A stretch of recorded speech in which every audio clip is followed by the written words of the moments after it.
Muito bem, amados, a graça e a paz do Senhor. Estamos voltando aqui a mais um devocional hoje, terça-feira, 30 de novembro de 2021. E aí nós vamos, após termos escutado a devocional do nosso diácono Bruno de ontem, maravilhosa, tratando sobre a questão da nossa dedicação, o amor à palavra e o zelo em estudar, em sermos bastante responsáveis na condição da nossa vida em termos contato constante com a palavra. E o devocional de hoje ele tem como tema: Deus abençoa homens e mulheres imperfeitos. O texto está em Gênesis capítulo 18, versículo 12, que diz: Por isso Sara riu em seu íntimo, dizendo consigo mesma: depois de velha, e velho também meu Senhor, terei ainda prazer? Amados, os nossos devocionais dessa semana tem um tópico específico referente a adversidades. Presta bem atenção. Amanhã, no devocional de Bruno, e até o sábado, porque quando olhamos para o texto proposto e buscando entender o seu contexto, entendemos que Sara vivia junto com seu esposo um tempo de adversidade. Porém, queridos, havia uma promessa de Deus a se cumprir. Olhando para o texto, observamos o cuidado de Deus, pois o grupo temático a que esse texto está inserido se refere à família. E como Deus tem os olhos voltados para ela. Deus, amados, começa a tratar a família em primeiro lugar, instruindo seus filhos quanto à virgindade. Depois ele traz a questão da instituição e as leis do matrimônio. Depois Deus trata nas maneiras de obter uma esposa. Depois Deus trata sobre noivado e casamento. E depois vida conjugal, e depois as viúvas, as pessoas idosas. Mas sobre vida conjugal, quando chega nesse contexto, ele trata com cuidado de uma situação que muitos de nós, queridos, estamos passando ou iremos passar, que é a infertilidade. Sara, querido, já havia encerrado a madre e o costume das mulheres, que era o quê? Menstruar, indicando que seus anos de reprodução haviam terminado. Sara não era perfeita e Deus vai usá-la para um propósito.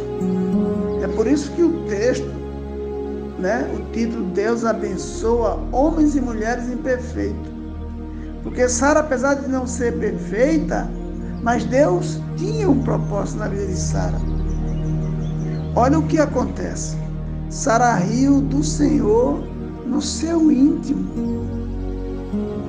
Ela, dada a sua situação pessoal, ela não acredita na possibilidade de ter um filho. Apesar de Sara, querido, estar escondida dos homens que chegaram, os 3 homens que chegaram ao seu marido, um anjo, os anjos de Deus. A sua reação não era, ela não passa despercebida por Deus, que ele faz uma pergunta. Olha que pergunta profunda, gente. Por acaso existe algo demasiadamente difícil para o Senhor? E aí, o que é que você pode pensar aí no seu íntimo, na situação em que você está vivendo hoje? Por acaso existe algo demasiadamente difícil para Deus agir na sua vida?